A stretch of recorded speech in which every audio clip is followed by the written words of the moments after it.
পরিবেশেও ফিতনা দেখবেন, পরিবেশও পরিবর্তন হয়ে গেছে। যখন বৃষ্টি হওয়ার কথা বৃষ্টি তখন হচ্ছে না, যখন গরম হওয়ার কথা না তখন গরম হচ্ছে। ভৌগোলিক পরিবর্তন হচ্ছে, জলবায়ু পরিবর্তন হচ্ছে। দেখবেন প্রচুর ভূমিকম্প হবে এবং হচ্ছে এবং হবেও। ভূমিকম্প বাড়বে, মহামারী দেখবেন আসবে, দেখবেন যে আরো ফাসাদ বাড়ছে, আল্লাহর দেয়া প্রাকৃতিক দুর্যোগ বাড়ছে, ডে বাই ডে বাড়ছে আর বাড়ছে। প্রকৃতি আগের মতো নাই, কারণ মানুষের জুলুম তো ওরাও দেখছে। একটা সমুদ্রের পরে কখনো দাঁড়িয়েছেন কিনা? ওর প্রচন্ড শক্তি আছে, কিন্তু সমুদ্রের প্রচন্ড গর্জন আছে, এবং গর্জন করতে করতে সে কিন্তু ঢেউগুলো তীরের মধ্যে ফেলে দেয়। আপনি যখন সমুদ্রের কর্নারে গিয়ে দাঁড়াবেন, তীরে গিয়ে দাঁড়াবেন, কক্সবাজারে বা অন্য জায়গায়, দেখবেন ওই শক্তিশালী সাগরটা আপনার পা ধুয়ে দিবে বিনয়ে, তাই না? আপনার পা ধুয়ে দিবে। আল্লাহ তাকে এভাবেই চলতে বলেছেন। কিন্তু যখন মানুষ আল্লাহর দাসত্ব করবে না, আল্লাহ যখন আদেশ করবেন সবগুলোকে উড়িয়ে দাও, সে সবগুলোকে উড়িয়ে দিবে। প্রকৃতি আল্লাহর কথা শোনে। প্রকৃতি কার কথা শোনে? আল্লাহর কথা শোনে। চতুর্দিকে জলবায়ুর মধ্যে পরিবর্তন হয়েছে, মানুষের পড়াশোনার মধ্যে পরিবর্তন হয়েছে, মানুষের চিন্তার মধ্যে পরিবর্তন হয়েছে। মানুষ এখন চিন্তা করার সময় পায় না, সারাদিন ব্যস্ত, কিসের জানে পিছনে ছুটছে, ব্যস্ত আর ব্যস্ত। সকাল থেকে রাত পর্যন্ত 1 ঘন্টা ঠান্ডা মাথা চিন্তা করার সময় পায় না যে আমি ছুটছি কোন দিকে। আসলে চিন্তা করেছেন এটা? চিন্তা করার সময় নাই যে কি করছি, কি করবো, আসলে আমার জীবনের উদ্দেশ্যটা কি। আমার সামনে মৌত অপেক্ষা করছে, কবরের প্রশ্নোত্তর, পরকালের প্রশ্নোত্তর, জান্নাত জাহান্নাম, মিজান পুলসিরাত, এগুলো চিন্তা করার সময় পাওয়া যায় না দিনে 1 মিনিটও। লাশ যাচ্ছে, জানাজার লাশ যাচ্ছে, লাশ দেখেও শিক্ষা নিবে না মানুষ। এখন লাশ যাবে, লাশের পিছনে দেখবেন হাসতে হাসতে গল্প করতে করতে যাচ্ছে। তোর ব্যবসার কি খবর? হ্যাঁ ভালো চলতেছে। তোর কি খবর? ভালো চলতেছে। লাশের পিছনে যাচ্ছে। বছরে একদিনও দেখবেন না কবরস্থানে যায়। কবরস্থানে গেলে কি হয়? মৌতের কথা স্মরণ হয় না? আর নবী সাল্লাল্লাহু আলাইহি ওয়াসাল্লামের যুগে কবরস্থান ছিল মসজিদের পাশে, মানে মসজিদের আশপাশে, যেন মানুষ 5 ওয়াক্ত নামাজ পড়তে যাবে, আসবে, কবর দেখবে, পরকালকে স্মরণ করবে। এমন একটা সভ্যতা এসেছে, এই সভ্যতা দেখবেন কবরস্থানকে সমাজ থেকে দূরে সরিয়ে দিয়েছে, যাতে আপনি বছরে একদিনও যাবেন না কবরস্থানে। আপনি মারা গেলে কবরস্থানে যাবেন, তার আগে যাবেন না। সবকিছুতেই পরিবর্তন আছে এবং সবকিছুই ফিতনাময় হয়ে গেছে। আপনাকে 2 চোখ দিয়ে দেখতে হবে।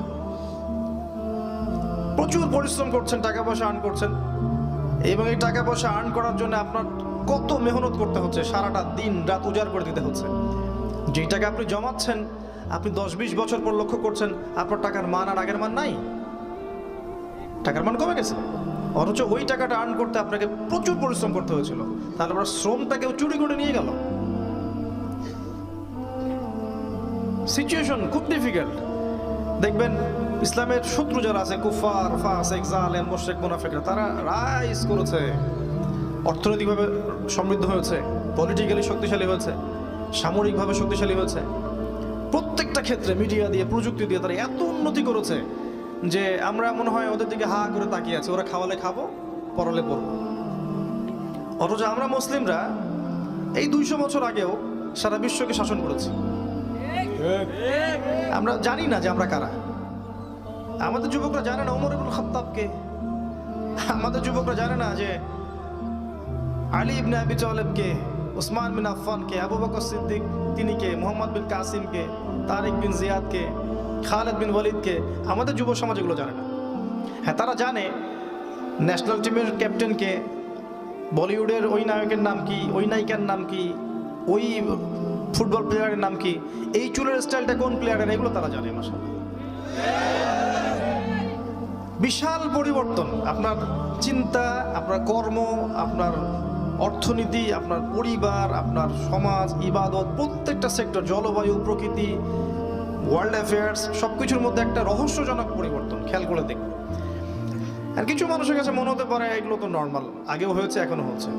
কিন্তু এখন যে বিষয়গুলো হচ্ছে, এভাবে কখনো আগে হয়নি। বিগত শতাব্দীতে বিশ্বের যে মানে ভৌগোলিক পরিবর্তন হয়েছে, জলবায়ু, এটা হিস্ট্রিতে কখনো হয়নি। বিগত শতাব্দীতে ইসলামের শত্রুরা যেভাবে শক্তিশালী হয়েছে, ঐক্যবদ্ধ হয়েছে, এটা কখনো হয়নি আগে।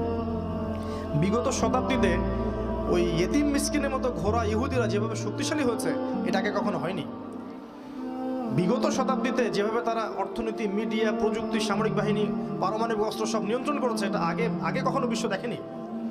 বিগত লাস্ট 100 বছরে যত মুসলিমকে হত্যা করা হয়েছে, হিস্ট্রিতে কখনো হয়নি।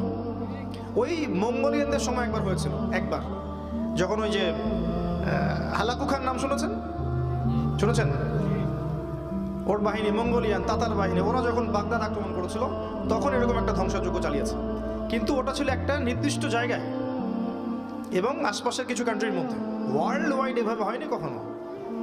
কিন্তু তখন মুসলিমদেরকে আক্রমণ করা হলেও মুসলিমরা কিন্তু ডিফেন্ড করেছে। এখন ডিফেন্ড করার কোনো চান্স নাই। একটা থাপ্পড় দিলে আরেকটা গালে এগিয়ে দিবেন, এই গেল একটা দেন, এই জায়গায় বসে আছেন আপনি। তো পরিস্থিতি বুঝতে হলে আপনাকে পড়তে হবে আগে। কোরআন, হাদিস এগুলোর সাথে অবশ্যই জেনারেল সাবজেক্টগুলো পড়তে হবে এবং বিশ্বের হিস্ট্রি, ইসলামের ইতিহাস, ফিকহ, সিরাত, অর্থনীতির বইগুলো, পলিটিক্যাল সায়েন্সের বইগুলো, জিও পলিটিক্স, কারেন্ট অ্যাফেয়ার্স, এগুলো পড়তে হবে। পড়ার পরে আপনাকে আমল করতে হবে এবং আল্লাহর কাছে নূর চাইতে হবে, আল্লাহ আমাকে নূর দান করো যাতে আমি দেখতে পারি। উদাহরণটা দেয়া হয়েছে হাদিসে এভাবে যে ফিতনাগুলো এত ভয়াবহ হবে যে অন্ধকার রাত্রে কালো পাথরের উপরে কালো পিঁপড়া হেঁটে গেলে যেমন হয়, রাত অন্ধকার, পাথরটাও কালো, পিঁপড়াটাও কালো, সে নীরবে হেঁটে যাচ্ছে, একে দেখা যাবে? বোঝা যাবে? একে দেখতে হলে, বুঝতে হলে কি লাগবে বলেন? সহজ উত্তর না? আলো হলেই তো দেখা যাবে। তো এই আলোটা আসবে কোত্থেকে? মানুষ দিতে পারবে? এই নূর দেবে কে? সূরা নূর একটা সূরা আছে না, আল্লাহর নাম আছে না নূর? সূরা তাহরিম একটা দোয়া আছে, রব্বানা আতমিম লানা নূরানা ওয়াগফির লানা ইন্নাকা আলা কুল্লি শাইইন কাদির। নূর আল্লাহ যাকে দিবেন, যে পরিশ্রম করবে, পড়াশোনা করবে, আল্লাহর কাছে চাইবে, আমল করবে, আল্লাহ তাকে নূর দিবে ইনশাআল্লাহ। তখন দেখবেন সে মাশাআল্লাহ অনেক বিষয়ে অন্যদের চেয়ে বেটার বুঝতে পারছে। আর কোরআন হাদিস হাতে থাকার পরেও যদি আমরা নূর না পাই, তাহলে ব্যর্থতা কার?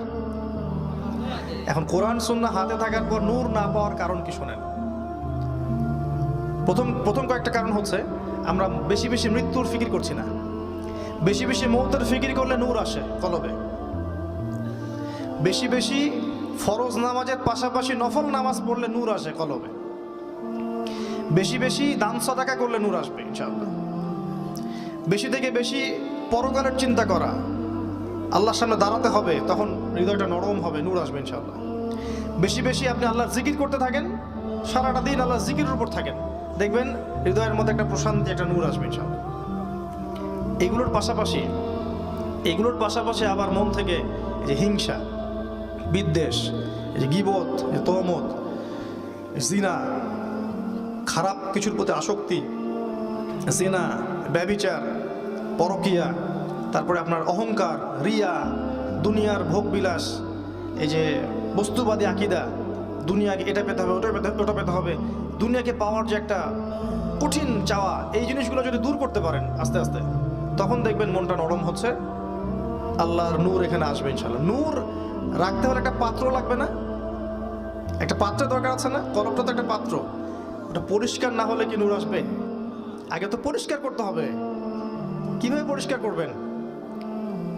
যে কাজগুলো কথা বললাম, সালাত, সাদাকা, কোরআন তেলাওয়াত, জিকির, আজকার, তাসবিহ, তাহলিল, আল্লাহর জন্য কান্নাকাটি করা, তাহাজ্জুদে দাঁড়িয়ে আল্লাহর জন্য কান্নাকাটি করা, চোখের পানি ছেড়ে দেওয়া, আল্লাহর কাছে দোয়া করতে থাকে, তখন দেখবেন যে আল্লাহর এই যে আপনার কলব এটা পরিষ্কার, পালিশ হচ্ছে।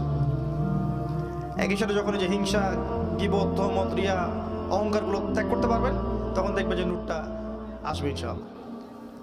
যখন আসবে আপনি নিজেই বুঝতে পারবেন যে আপনার কাছে নূর আছে, অন্যের কাছে এটা নাই।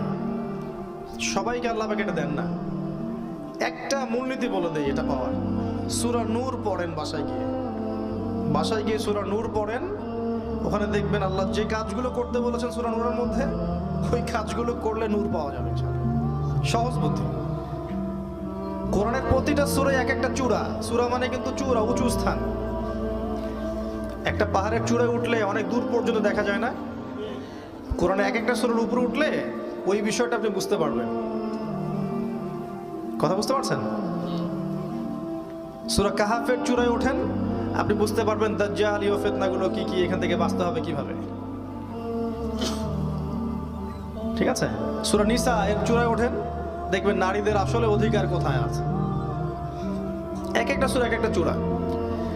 সূরা নূরের উপরে ওঠেন, উঠলে আপনি দেখবেন কোন কোন কাজ করলে কি কি কাজ করলে আর কি কি কাজ না করলে আমি নূর পাবো। তো প্রিয় ভাইরা, এই যুগটা অন্য যুগেরটা ডিফারেন্ট, আলাদা, ফিতনাময়, এবং প্রচুর কিয়ামতের সাইন্স এখন দেখা যায়।